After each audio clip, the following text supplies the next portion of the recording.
Good morning, everyone. Thanks for your attendance today. Appreciate everybody being here, both personally and virtually. Glad to have everybody here.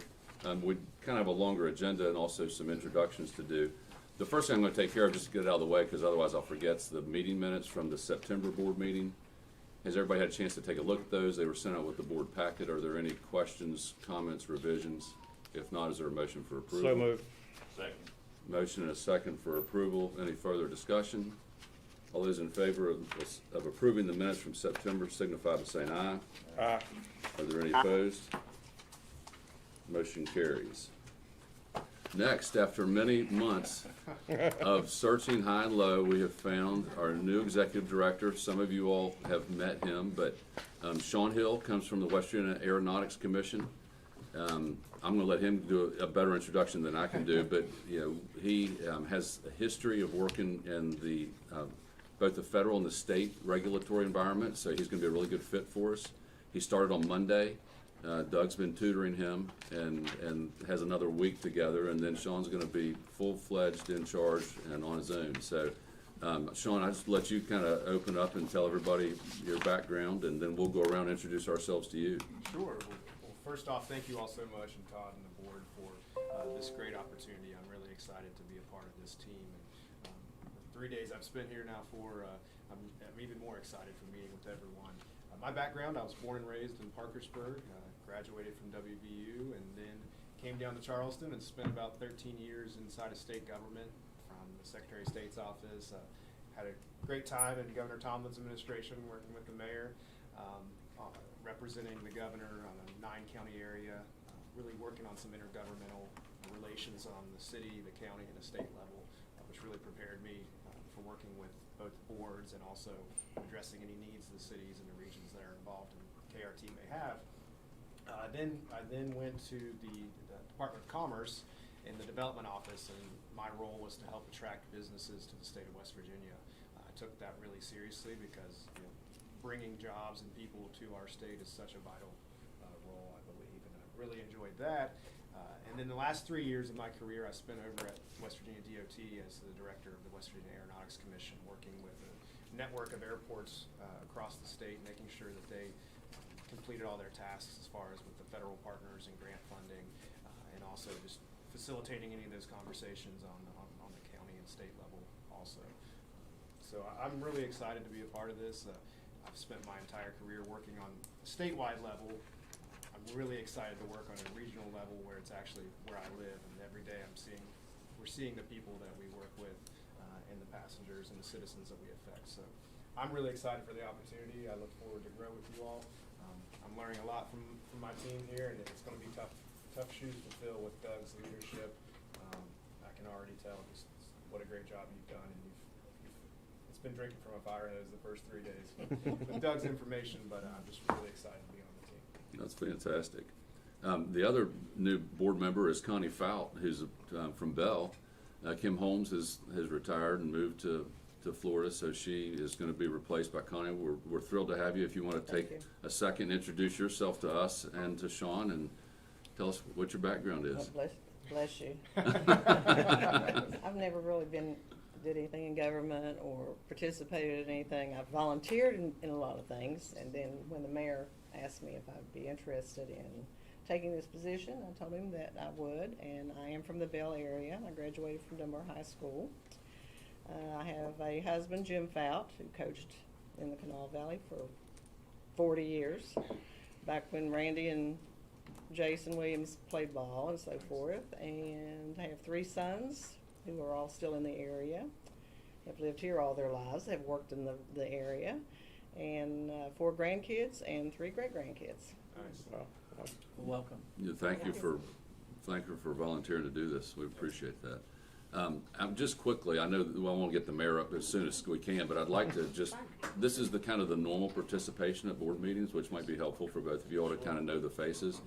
But if Jay, you could start and just tell us who you represent, and then we'll go on around and do everybody. I'm Jason Ogris.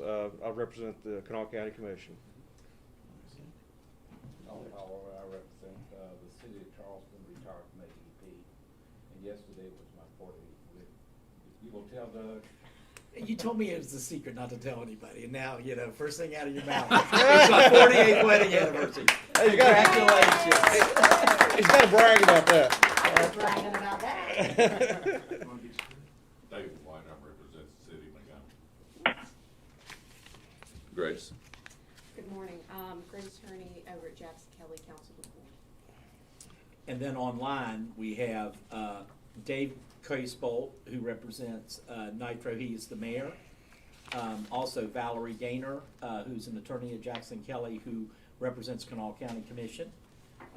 And then we have Gene Arthur, who's retired and works for, represents South Charleston, and Larry Bailey, who is also retired, that represents the city of Dunbar.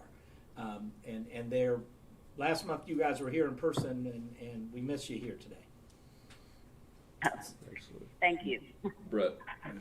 Hey, Doug. Sam Richardson's also here representing the Regional Council MPO instead for Kelsey Tucker, who's on maternity leave.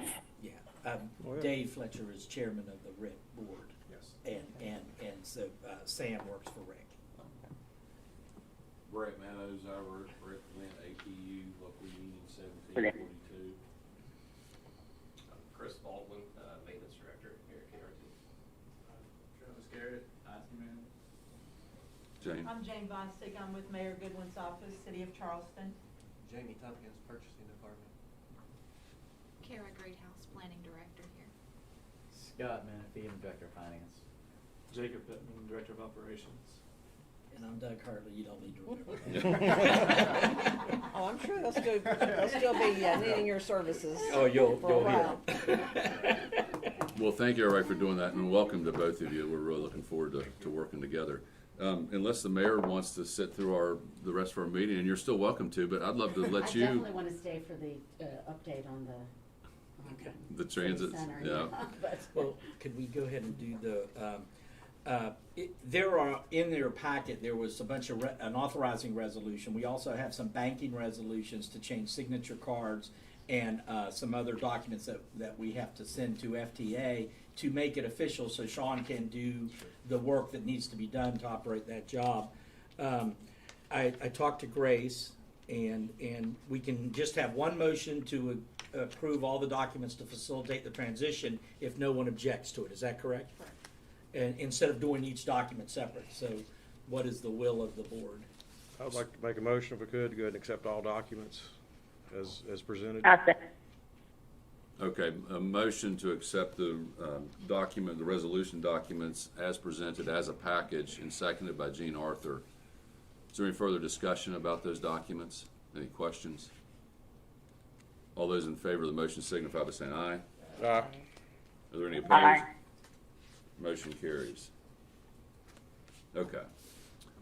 Do you want to do your update, and then we'll let the mayor do? If that's okay That's with you. great, Mayor? if it's okay I'm with not trying to you. get rid of you. no, it's totally I'm good. I'm good. We actually have another construction progress meeting today. We met 2 weeks ago, and then Sean and I went up to the site on Tuesday, I think it was Monday or Tuesday, and toured and introduced him to the foreman and everything. Progress is still going well. We have, we'd had some bad weather a couple weeks ago, which pushed us back a little bit. But what's now pushed us back is we are running into some supply chain problems. We had hoped that, we would be, basically in the building by the first week of November. We might not have the skin done, but now that is probably more likely around Christmas. The mayor, you're going to have to put up with us on Court Street for a little bit longer. I don't think it would be wise for KRT to move the buses back over there without the restroom facilities for the drivers and the ticket office done. We are hoping to do that January 3rd, starting that week or that Sunday, which would actually be the 2nd. I believe the 2nd's on a Sunday, and move the buses back there. At that time, the whole skin may not be up on the building, but they say they could work around that. Of course, we'll be monitoring that. If it's not safe for our passengers to come up to the building to get into the ticket window, we're not going to open up the transit mall.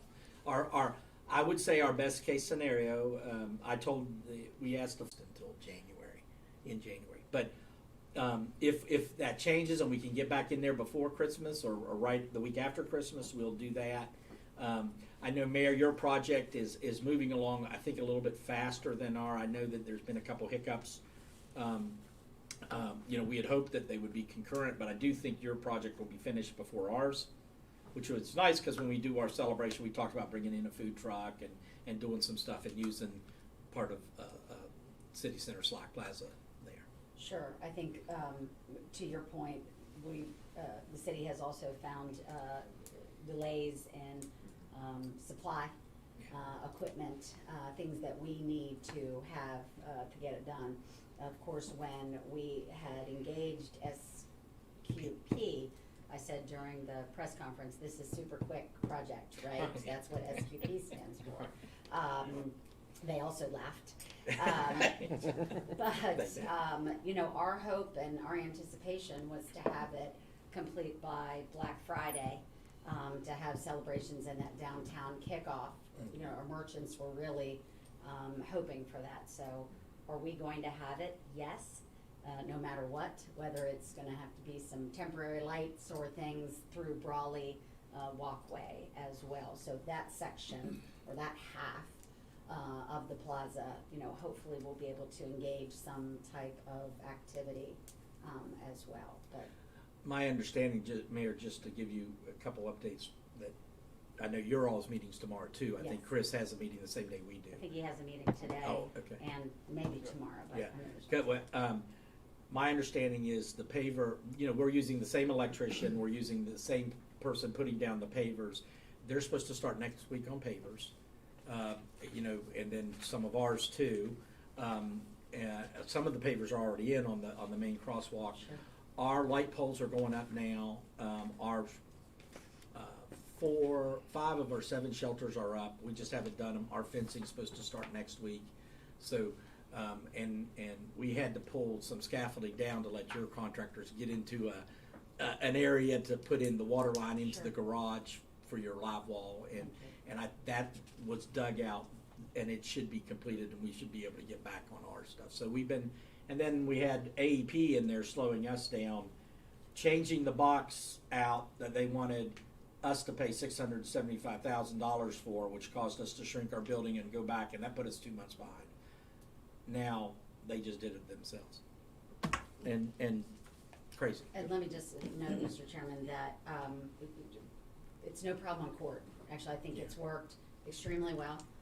I think it was the right decision, and I drive by there not every single day, most days at 6:45. And there's a great flow and pedestrians coming back and forth, and Jane's there always by 7:30, and we monitor that area, and I don't think it's been a problem really at all. After the first month, we had some. There's some hiccups always along the way. But We changed something, but I think overall it was a really good decision, and I think it worked really, really well, and your folks have been amazing. Thank you, and the Charleston Police Department helped us out by giving us some officers, Sure. And I will tell you that, knock on wood, I haven't had a complaint about the Court Street stop since May. Me neither. Since we engaged the police department. Even before that. I mean, Okay. once we got the benches put in, That's right. Mayor Goodman called me and said, "Hey, let's put up some benches." I said, "Great." I got tired of seeing that one guy there with he had one on a hip and one in a stroller every day, and he had no place to sit. It was just like, oh, wait a minute, that was a bad decision. We need benches quickly. And that really helped out. It got the people that were loitering on the federal property at the Social Security building off that, made it easier for the bus drivers to load because they're right there instead of having to wait for them to walk all the way across. So, it is working out. Damage underneath the street, when we reported the street, we had to rebuild some areas where there were soft soils that wouldn't, sustain the weight of the street. There's a listing on the attachment number 2, some of the things we did. And then also, the bus shelters, which we bought, are really nice. And the shelters that we had in the past came in 3 pieces, or 4 pieces, a roof, 2 sides, and a back. Well, these came in about 100 pieces. Okay. And so when Wiseman put together their proposal, it did say just to install the shelters. It didn't say to construct them and then install them. So it took, it was taking 2 men, it took them about 80 hours to put them all together and everything. So there was a cost there. We did some extra concrete work for Bowles Rice. When the foundations was the old foundations from the old theater. Apparently when they tore down the theater, they just tore it down to grade, covered it with about 3 inches of dirt, and we got in there and we had, a whole basement foundation we had to take out to be able to put in our concrete and stuff like that. That was an unknown. And then we actually were going to put pavers back in front of Bowles Rice, and we had to change the elevation and met with Bowles Rice. They agreed to let us concrete, so we had to tear out some of their concrete, and then in return for that they asked us to fix some concrete on their property, which we did, but that really actually saved us $3,000 because we didn't have to do the handwork of the pavers. So we've been doing some horse trading to get the project done and everything, but the total change order, I did not at the last, when I talked to Todd, I didn't have the downspout information or the shelter assembly, but it comes up to $22,660.22, and hopefully this will be the last one. We only had 2, so that's pretty good. This is a de minimis amount on the size of the project. I mean, this is phenomenal that they're this close. So, is there a motion to approve that change order with Wiseman Construction? So moved. I'll second. Motion and a second for the change order number 2. Any further discussion? All those in favor signify by saying aye. Aye. Are there any Aye. opposed? Aye. Motion carries. Okay. Mayor Goodwin, we're pleased to have you here today. Thank you We'd so love for you to much. have the floor if you're ready. Well, thank you. I really appreciate it. Thanks so much for hosting me. I really appreciate it. And thanks always to Jane Bostic, who always seems to be about everywhere. Let me first say about Sean. I actually did work with Sean. He's being modest. I was communications director for Bob Wise, but then also Earl Ray Tomlin. And Sean says he only worked 9 counties, but that's not really true because when we really needed something, it didn't matter what county, we stuck Sean on it. And he traveled and flew with us all over the state because he was our go-to person. So you've made a great decision because he's dealt with and has been involved with some of the largest challenges that we faced in the state during very tumultuous times. So it's a superior pick. But I do have something, and I have had it for a very long period of time because I wanted to present this to you, and I think that we've had some challenges along the way. And of course, I was supposed to come right before we lost Council Member John Bailey, who was also a dear friend of mine as well. So you were gracious to allow us to punt that. But I do have a quick presentation, Doug, before I give the floor back. I don't know if you want to stand in front of your black balloons or not. It's like if you don't hear No, it's not. No, it's not. This is to Doug Hartley, and it is with great pleasure that I recognize your tremendous contributions as a community leader focused on the development and completion of transit projects in our capital city. Over 34 years of service, and during your time in the Kanawha Valley Regional Transportation Authority, you have worked to enhance public transportation services, which are of course so vital to our community and most important, our people. In addition, your experience and support have contributed to the development of and plan to renovate our downtown, and we are grateful for your willingness to collaborate with our team and so many of our community partners. And that's why I am pleased to present you a key to the city in honor of your dedication to the city of Charleston and her people.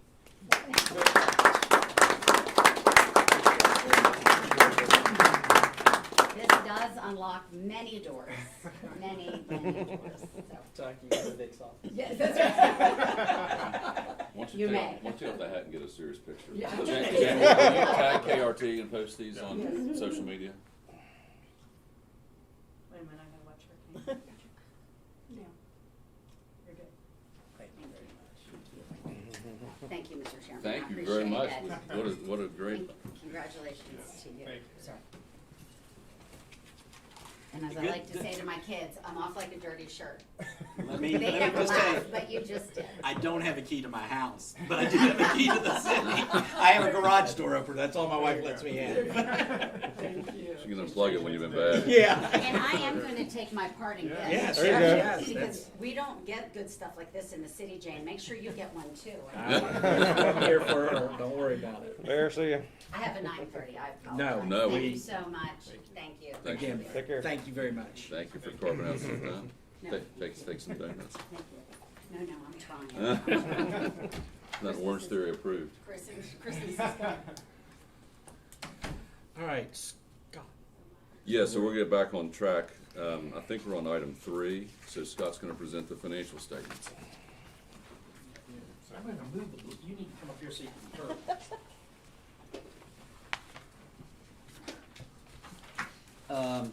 In your packet, you would have gotten copies of the financials. If you want to take their look at Schedule 2, the Statement of Revenues and Expenses for September, total operating revenues, $125,955, and the total operating expenses, $1,032,864. We can kind of compare that for the 3 months there on Schedule 3, year to date, compared to the previous year. For the current year, revenues was $382,958, and the previous year was $380,460. And on the expense side, $3,161,153 compared to $3,177,807. If I could, Scott, real quick and point out, if you look at passenger fares, you know, we were down 40%. The passenger fares of the revenue is up in this quarter. It's the investment income that's down, you know, in this quarter. So that is a little bit of a positive trend towards passengers and things like that. Go ahead. On Schedule 4 for the 4-week moving totals, revenue-wise there, you know, September, like Doug said, it has been an increase, 2, 6, 10, 14%. Ridership, not quite as much, because some of that does involve some of the CAP, the SOAR program. So we got the more numbers for the regular ridership. It's not quite as high as, you know, the revenue changes, but you got the 5, 3, 2, kind of flat there at the very end.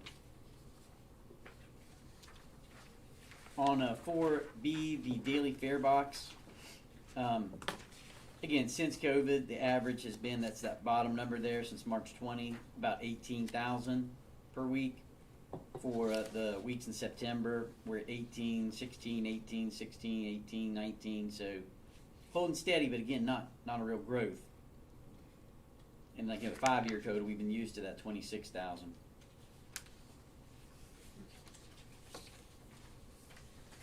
Actual passenger numbers there on from the fare boxes on 4C for September, 82,833 compared to the previous September's 84,280. So it's, you know, still down a little bit from the previous year, 1,440. And again, there's timing involved when Labor Day falls, you know, weekends, things like that. But so far for the year, we're up, you know, a couple thousand passengers compared to last year. 4D is really just period pass use. Again, holding steady there, that, you know, 68% revenue's coming from that. And again, the 2.6 average rides per day on a pass.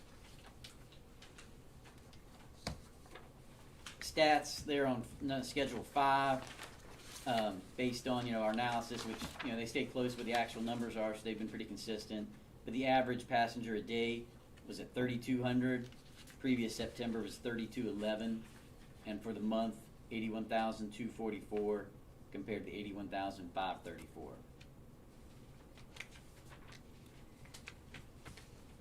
And lastly, on Schedule 6 for the levy, I don't think I had the October's got a pretty big number usually with it on the deposit, but it was the 1.648, maybe it is, but, you know, we're down, you know, it's been 20% down. We're still down from last year 2.5%. And again, we were talking about this yesterday. At some point, it was going to catch up with us. We figured with the property taxes. You know, we're nationally. It's you know, West Virginia. We're a little bit slower with that trend. Kind of caught up. Hoping it'll be flat But we really shouldn't see much change until we get the March numbers in. And at that point, we'll know exactly kind of where we are and help out with the budget and everything for next year too with the numbers. But everything should be in right now. Those additional monies, which other than the regular monthly amounts, so that's a pretty accurate number. Unless anybody's got any questions? Also on the levy, there's, it wouldn't affect this year's amount, but this year's tax. The valuations were down in March when we talked about the budget. They were down of that, and then all of a sudden you may have seen that just last week or 2 weeks ago they lowered town centers taxes from 55 to 21. Yeah. But public utilities are up. And public utilities. And again, this could be timing. There could be some delay on some people paying checks. Normally, we get a 2 to 4% increase a year in the levy just through natural growth. And we get, Connie, for your information, we get a big check in October, we get a big check in March, because that's when, you pay by September 1, you get the discount. Sometimes when we print that at the beginning of the month, we maybe get another check. And our fingers are crossed that there'll be another check in October, but I don't think when we talk to the sheriff's office, they're planning on one, right? I don't think. Yeah. That big So, utility one came in. It just, again, a lot of it's at the mercy of the timing of the taxes. Hopefully, we're not gonna see a 2.5% decrease in our levy funds, but, carry out through the year, but it is a possibility. So does anybody have any questions for Scott on the financial statements? I don't have any invoices over $5,000 that weren't budgeted for. Connie, for your information, if we spend money that's not put in our budget, our capital or operating budget, and it's more than $5,000, we have to bring it to the board for approval. Okay. You can just run through old business Okay. if you want. The self-insurance report is the next report in your package. We've been notified. Last month I told you about a bad accident that wasn't our fault. We subrogated that. They paid. They totaled our bus, one of our smaller buses. We received payment for that subrogation. However, we were just The notified. one right down here by Copley's? Yes. They've already paid? Yeah. Wow. Yeah. However, one of the passengers in the car has filed suit against us. I assume, I don't know this, but I would assume that maybe the driver of the car didn't have enough insurance for their medical bills, and they follow the money, so they're going to go for our UM or UIM coverage to do that. But we have been put on notice that there was a lawsuit filed on that. We were served last week. Yeah. Who's the attorney? David Dobbins. He went to high school with my kids. He's sued us a lot. he calls me and says, "Mr. Hartley, I'm so sorry, but can you?" And I said, "Sorry, David, you're doing your job." But he's a nice young man and everything. But he is the attorney on that one. And then we have still several claims that are still open that are working their way through the progress. Yesterday, you had to do a deposition yesterday. Was that an accident? Or subpoenaed? No, we got banned somebody from the building. He got arrested. They didn't show up for this full hearing, so the warrant's out for his arrest now. Okay. So we have to deal with a little bit of that. The CAT operations report is the next thing. There's really no change on it. If you look at the bottom right, where it says Medicare receipts and SOAR receipts, that's that extra income that's that state grant. That at least there's one more year. We've signed up to do it for another year, and that's generating additional revenue that's helping us out on our bottom line. The fuel RFP update, yesterday Jamie mailed out the bid packets. The ad should run in today's paper. Were they able to get it in today? It was today. I saw it. Okay, so it was in today's paper, and we sent it out to, I think, 9 or 10 vendors? 10 vendors, and we opened bids on Wednesday before the board meeting. I think that's the 17th at 11 a.m. So the fuel, you guys will need to have some people here, or you'll need to be here. Are you in town? I'll have to look. Okay, I will actually be. You'll be retired. Well, I know, but I'll be out of town too, so I can't come in to help on that day. But we either lock in fuel or we play the market. We've locked in. The city likes to lock in. We bid the fuel for the city. I've been working with Brett, Jane, and everything. Fuel prices are just really nuts Let's right don't talk now. about it. Let's don't, And- don't bring up fuel. And so it's a big part of our budget. Oh, I'm sure. We were discussing yesterday, Scott and Sean and I, about, did we budget enough money for fuel? I don't know whether, it's reading tea leaves. It'll be interesting to see what the bids are, because maybe the bids will give us some insight what they think are going to happen. They're buying futures. But this is going to be a tough decision whether to lock in, and maybe we only lock in for 1 year, or whether we lock in for 2 years, or play the market. They've been, Yeah, Oh, that's yeah. our choice. The spot buy, what we do is we bid out what they're gonna cost to deliver per gallon cost to deliver it here. Or we can lock in. We're paying $1.66 right now for gasoline, and we're paying $2.01, $1.94 for, 164 and 194. yeah, for diesel. Just like right now, they think it's gonna go up, but nobody knows. Yeah, Do you spot buy or do you lock in the?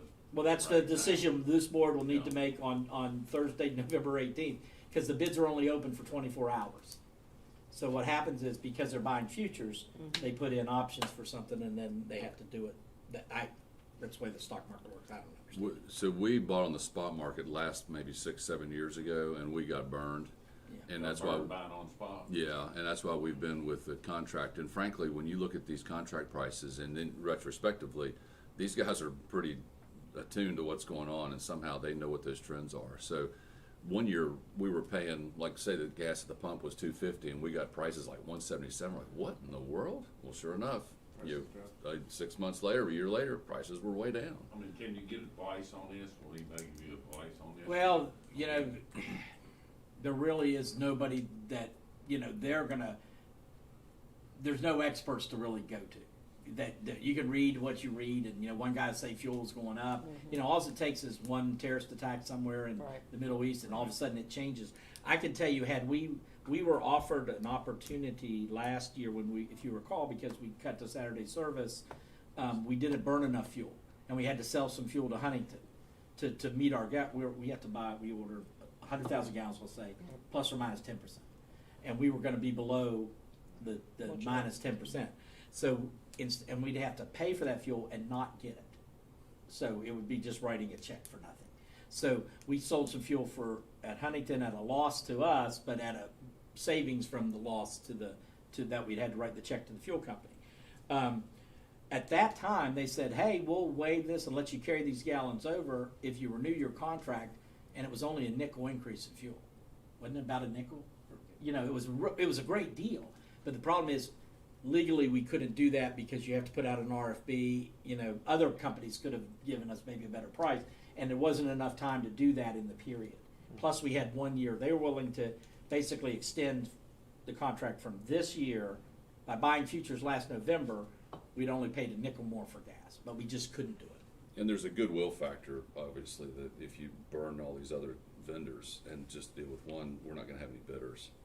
So that's had to kind of play into some of the decision making along the way. And you can just lock in for 1 year? Or two. Or two.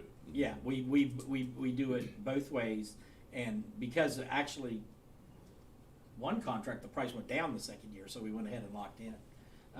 But the city likes to lock in because they want to know what their budget is, that what fuel's going to cost them. They can just budget it, and that is a tremendous advantage. We were able to do that last year, and we knew for 5 months of this year what our fuel cost was going to be.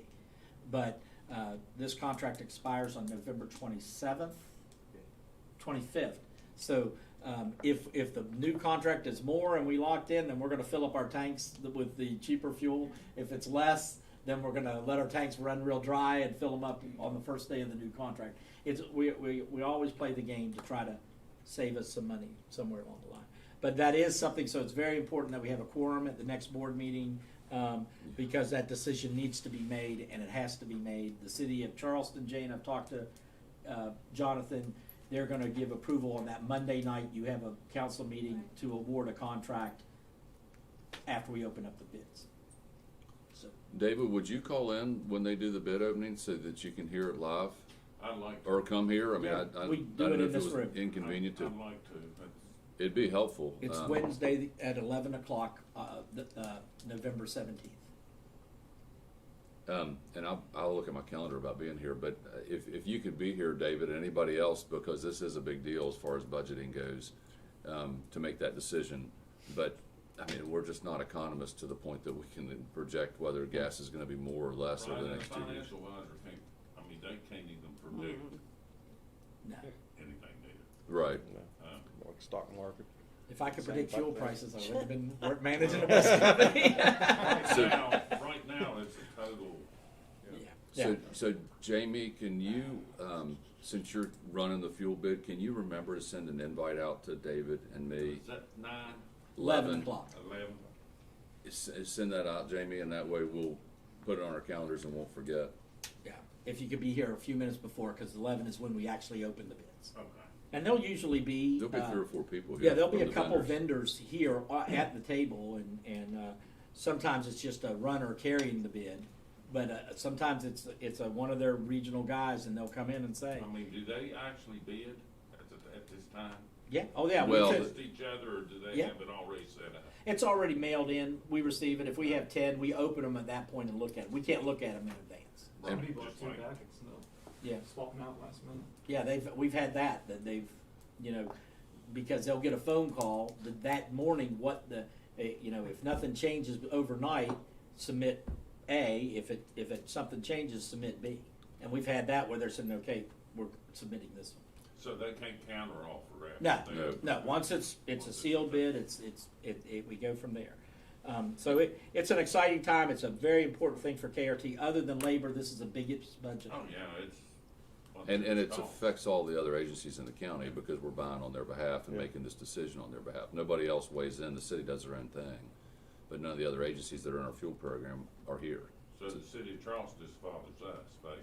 No, they, in our bid packet, there's a separate section for them, they'll be here at the bid But opening. they buy the fuel from us, correct? No. No, they buy it, it goes directly We to just them. bid together. Oh, okay. It just, Just the city is separate. all those the other county agencies are We through do us. have their fuel program, was what you're thinking of. Yeah, we do have all of them. 55 agencies buy fuel from us. But so when they open bid, I'm sorry, I'll just That's make okay. this one last comment and then we'll give you the floor. When they open them at 11, they do have to go through and qualify the bids and to put them in the spreadsheet. So it takes 20, 30 minutes to get to the point that all that's there. But these vendors are here and, I mean, I'm sure they'd be happy to tell you about their bid and what they thought. Sometimes they send people from like Labor Ready, literally just to sit here and take notes. And they don't know anything about the bids, but there's other times it's actual representatives of the vendor. Well, you're right, that is very, very important aspect though, because that's one of the biggest costs. Right. Yes, ma'am. Can normal board members be at that meeting? Yes. Okay, when is it again? There's no such thing as a normal Wait. board member. We'd love to have you. Jamie, It's can you add November Ms. Faust to 17th. that invite list? What's the date again? November 17th, 11 a.m. Do you already That's a have Wednesday. email and cell phone number? Well, we're gonna get all her contact information today. I'm gonna have her meet with Cheryl afterwards. Okay. And then all that. So we have done E, Yeah. we've done 6A, we're now on to 6B. Okay, when we, as you know, many of you, which Ms. Fowl, we need to get you a card. You have your swipe card so you can enter the building to come meet with us instead of having to be buzzed in or always come through the front door. This system was maxed out. We can't add any more doors to it, and it controls both here and over in the garage. And we've had this system forever and ever. So when we were constructing the new building, part of the idea was to get one system so that the driver's ID cards they use here would also work them to access the bathrooms at the new building. So in that project, we built in the cost of the software and the cost of all the equipment for that, but also had a codicil in there that says at a future date we would then, whatever they put in there had to be expandable enough to cover this building. So we met with the electricians and also New Tech Security, who is a subcontractor that is putting in the door system, and that's the contractor that put in this door system originally. So the new software has been purchased, everything like that. However, they have to come in here, install it into there, put in new door things here, replace our old equipment, and we're actually going to mount it on the server here instead of the server downtown. So to do that, because we didn't want to confuse the other bid with work here and there, we always intended to then have a separate contract just for the installation of here. It's not buying and buying the little readers, but not buying the software and all that. So that has been done. There is a quote from them for $12,750. And then that way we would have one card system. So if we would have a board meeting downtown, you guys would be able to swipe your card, get in the building in that conference room. Where does the server reside for this? In our IT room here? Yes, and there's Okay. we have the servers up there and here, but it basically they'll talk to each other and everything. But yes, Okay, because we went to great lengths to secure this IT and put in Yeah. AC. So it's redundant, or, It's not redundant, no, but do it's we have a different. system down there that's standalone that if we lost No, it? They're tied in, they just. It's all feed one to each other. software So pack. it becomes effectively one network, just physically in another location. So we're not in jeopardy by putting a system down there that's just locked up in a closet or something? It's not jeopardized now. Okay. It is locked and everything's safe up there as well. It'll be That's the mainly- modem. That will just control cameras and things, and they'll work. as a Well, tunnel. we've had servers that have just controlled cameras Yeah. and had some problems. Well, And that- that just means that they won't hold, like, other sensitive data, but even then, it will still be behind lock and key. That- And Yeah. very few people have keys. That will have the same access as our server room. Like for example, Limited people. it'll right now it's just us two, Okay. and ASP that have access to that room. Okay. It would be just Sean and Travis and ASP, and then Sean won't have access to the money room. You know, we'll have the same security system. They'll just plug and play. We'll switch out. Okay. But yes, so if someone's in there, gets a card, like a driver's card, will access between certain hours, and it won't access the offices down there, the conference room, or the closets. It will only access the door to get in the building and the restrooms. Okay. And then your access would be everything. Scott's access would be everything but that closet. IT room? Yeah. Okay. So we need a motion to approve that expenditure. Again, this is one that we knew it was coming, but it's over $5,000. So this is the Burdett Electric Yes. bid. It's Everybody attachment said 3. $12,750 to do that security upgrade. I'll make a motion for the $12,750 for the security update. No second. Okay, motion and a second to approve attachment 3, the Burdett Electric security upgrade quote. Any further discussion? All those in favor of the motion signify by saying aye. Aye. Any opposed? Motion carries. Okay, annually we have a contract with Maple Creative to do our marketing, our press releases, to do branding. They worked and designed the cups for us and everything, working on our 50th anniversary, worked on you've seen our television commercials, our radio ads, and that contract expires in December. I went ahead and put it on the agenda this month, just in case anybody had any questions. There is a small increase in it because he anticipates doing some more work involved with our upcoming levy and some public information. Obviously, we can't lobby for its passage, but it would be public information developing, that, helping us set up meetings, going and speaking on our behalf when we can't speak, and do that. Michael,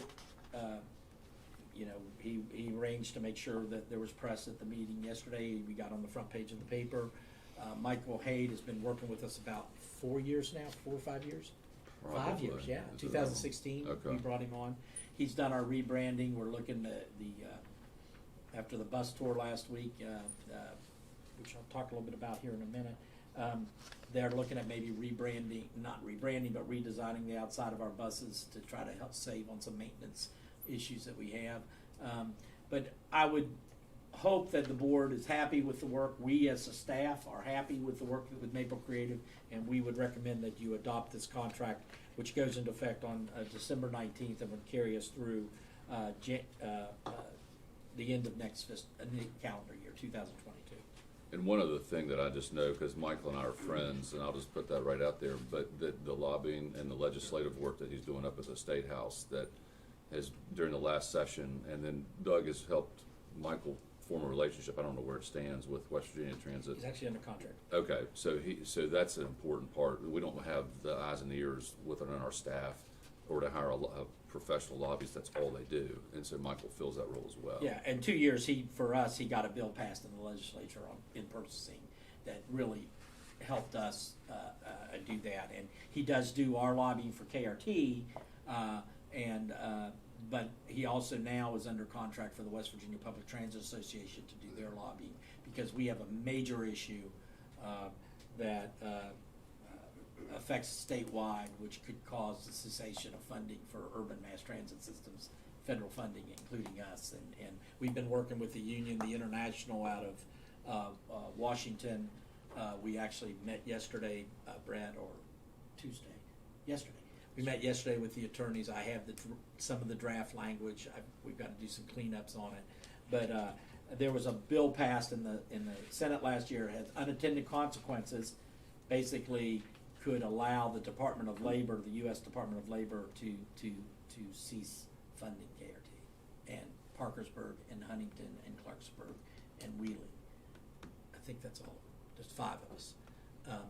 And then depending on how the law is interpreted, it could also the other 10 small transit authorities, because Clarksburg is lumped in with them in a grant.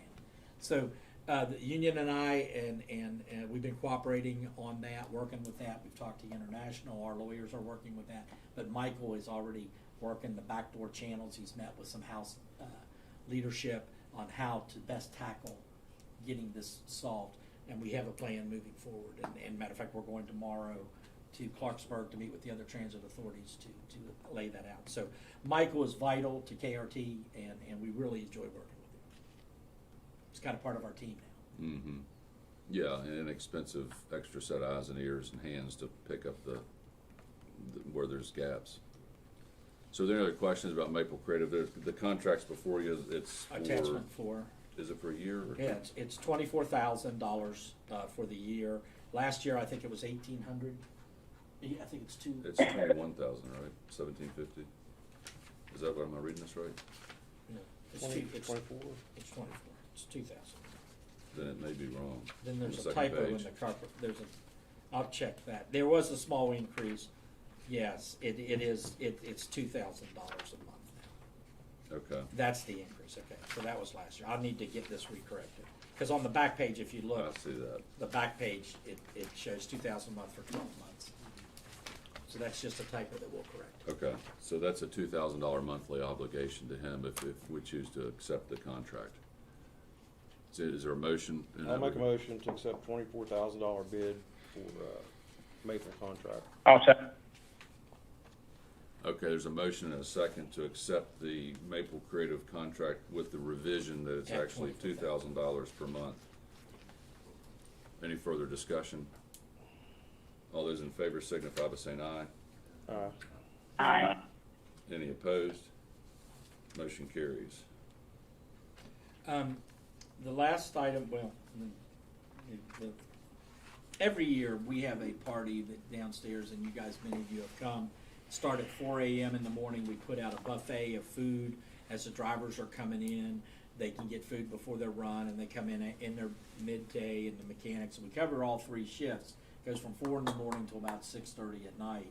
We give out safety awards and things like that.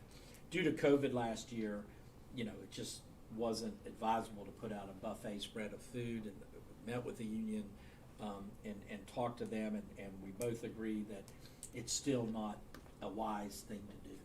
So what the board did last year was, normally we would give them a gift card as part of that thing for Walmart or Sam's to get a turkey or groceries and things like that. Last year the board authorized us to increase that amount because we weren't spending the things, and instead of giving a gift card, we gave a check. Correct, Scott? Yeah, because we were supposed to have given checks really prior once you get over that threshold of $25. Yeah. And so basically we would like the board to authorize, we've canceled the party, but we'd like the board to authorize us doing the same thing we did last year, which is to cut a check to each employee in the amount we do have to withhold. You have to withhold the FICA. We can make it a gross check's like 109 or something, it could be $100 net check. $100 net check, and do that. And that basically, then we'd save about $8,000 in food and all that kind of stuff. And we're basically just passing that on to the drivers and the mechanics and everybody. So we'd like to do the same thing we did last year. Since it involves funding, we did plan the other way. There's money in the budget to do it. That's not the problem. It's just, we're going to want to make sure the board is okay with us doing that. I'll make a motion to approve $100 net check for each employee. Okay, there's a motion by Second. and a second. Any further discussion about the motion that's been made?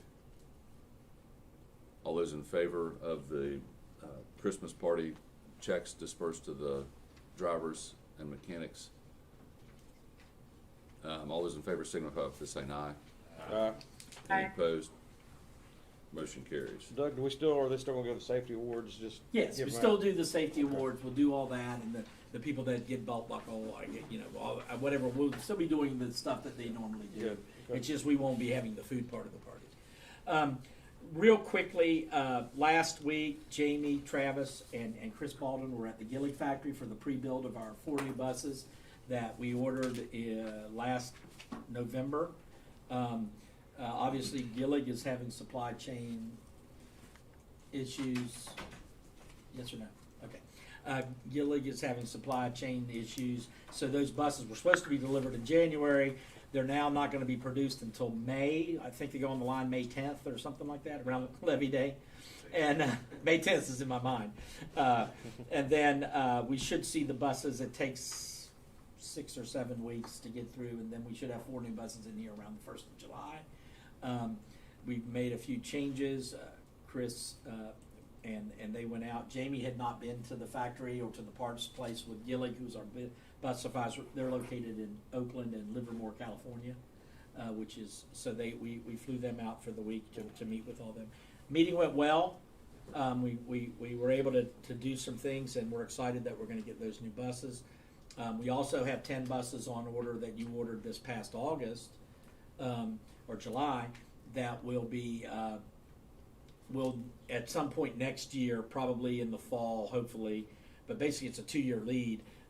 It'll probably be on the same timeline. Next October, you'll be sending people out. Sean will have to send people out to do that, and I would encourage. I think at some point in the future, obviously Sean needs to go to learn the process. Scott and I have done it. Jamie's done it. Travis has done it. Chris has done it. Jacob has not done it yet. So at some point, it would be imperative that that whole team, knows what's going on, because you can't send somebody out there that doesn't know what they're doing. So you have to go out with somebody that knows it to learn it. And this was Jamie's first trip out there, and I think he learned a lot of stuff and everything. So we're excited about that, and there'll be new buses arriving here. Our other buses that we ordered last November, the 500s, right? There is still no chassis being delivered or anything like that. Those buses usually are a 6-month build, and now it's been almost a year, and they can't give us any date. Yeah, We're checking every month. They still haven't identified even the chassis for the build because of the chip shortage. Yeah. And I just checked with them a couple of weeks ago, and there's still not been any movement on it whatsoever. And then we have a RFP that I'd hoped to finish before I left. That's not going to happen. For some CAT vans, the multi-year contract to replace CAT vans were okay. The CAT vans are in good shape, but that is a project that still needs to be done. But the delivery on that, they're telling us, is still a year out on that. So it's supply chain problems are hitting everybody, and they're hitting us here at KRT. Mm-hmm. Other than that, I'd like to take this opportunity to thank the board for their confidence in me over the years. I've enjoyed working at KRT. There's been good times, there's been bad times, there's been tough times, there's been fun times. I really care about this place, and I hope, and I want you to know that every time I had to make a decision, I always thought about either our passengers, our employees. The last person I thought about was how it affected me, and I think that's a lesson that I would like to pass down to Sean. We don't have a job if people don't ride the bus. It's tough right now. Our ridership is down 40%. Revenue's down 40%. It's going to take a while for it to come back. next year, you guys, in your wisdom, put in money to do a new planning study to look at our service levels and determine that. That contract, I think Kara's, that's something that you guys need to do, hopefully right after the levy, so you know your funding, but next summer, work on putting together that project and look at the bus system and look what's gonna happen in the next 5 or 6 years and make recommendations to do that. But it's been an honor to work here. I've worked here, I'm in my 35th year, and I've loved it. It's provided well for my family, and I do appreciate everything KRT's done for me.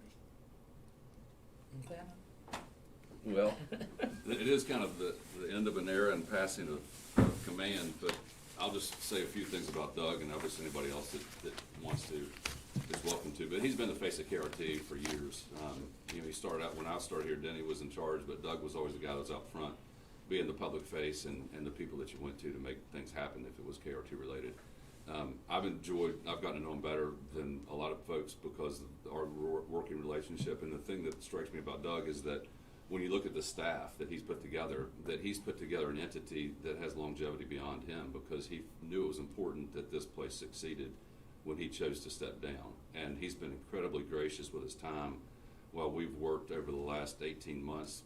He wanted to retire 6 months, 9 months ago, and he's waited for us to work through that process so that it was beneficial to the entity. And it's always been at the forefront of his mind, and I thank you very much for that, because you've made the job of as the chair and also as the rest of his board easier to deal with in that regard. So. Well, good board president. I'll tell you, don't let him leave. Thank you very much. I wish I had a key to the city. I'm going to give you the key to the building. So this is a commendation to Doug Hartley, J. Douglas Hartley. Thank you for your years of service, July 20, 1987 to November 1, 2021 to KVRTA and the community. And this is a very small token that represents the years of his dedication to this entity. Well, thank you very much. Thank you. I've already said what I wanted to say, so. If anybody else has anything they want to chime in, feel free. Hey Doug, this is Valerie. I'm sorry I couldn't be with you all today in person, and I know that I'm probably one of the newer members to the board, but just in the past couple of years I've been on the board, I've really seen how much you care about KRT, how hard you work, and just to echo everything that Todd said, it's been a pleasure working with you the past 2 years, and I wish you all the best moving forward. Thank you very much. Doug makes me feel old. He went to school with my children. And I've been married 40 years. Yeah. Oh. So, but nothing compared to 48. And incidentally, we won't be completely rid of Doug, so because the construction has gotten extended and he's the guy that's been the point person, I don't know if it's going to be an hour a day or 3 hours on a Wednesday or what, but he's going to have to stay involved, and that arrangement's been made so that he can stay on as a contract employee and do a little bit of work to make sure that the knowledge that he has of the construction project, that all that gets finished correctly. And I'm still going to be in town. I still have my cell phone number if there's anything any of you all ever need or help. And Sean knows that if he has something, he can call me, anytime. I'll be happy to help out. I talked to Denny, when I called Denny and talked to him and say, hey, this is happening, what do you think? So, I mean, feel free to call and let me know. I mean, and I'll probably pop in every once in a while. Once I get back from Disney. So if nothing else, we will stand adjourned.